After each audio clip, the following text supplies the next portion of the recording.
Next generation of baseball players, they're so much more dedicated. That's outstanding right there. Over the years, at last count, we were just under 100 baseball players have signed professional baseball contracts. Beyond the heart, the dedication, the nonstop training, there's an entirely new component that's being used to determine who has the natural ability to turn pro.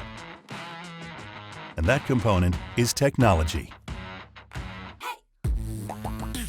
So this is testing a particular skill of pitch recognition. So how well he can see horizontal movement, how well he can see vertical movement of a given pitch, and how well he can discriminate those two.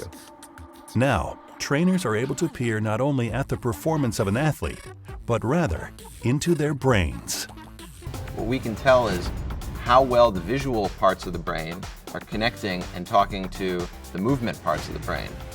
We started working with baseball players and thinking about how baseball players make these really quick decisions that take a split second. They have to decide whether they're going to swing or not, and some are way better than others. And so we wanted to understand how do they do that and what makes a really good baseball player different from a not so good baseball player. So what we were able to do is create a baseball simulation to then test how people's brains react to different pitch types. So those two seemingly simple decisions of moving and seeing, right, are actually done by all sorts of different areas in the brain.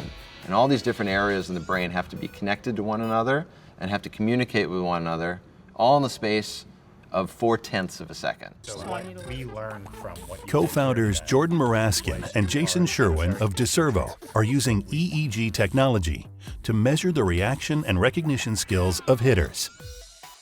As a hitter, it helps you learn where your weak points and strong points are, but it could also help you benefit you most as a pitcher, because when you're facing your batter, you know his weaknesses and his weak points.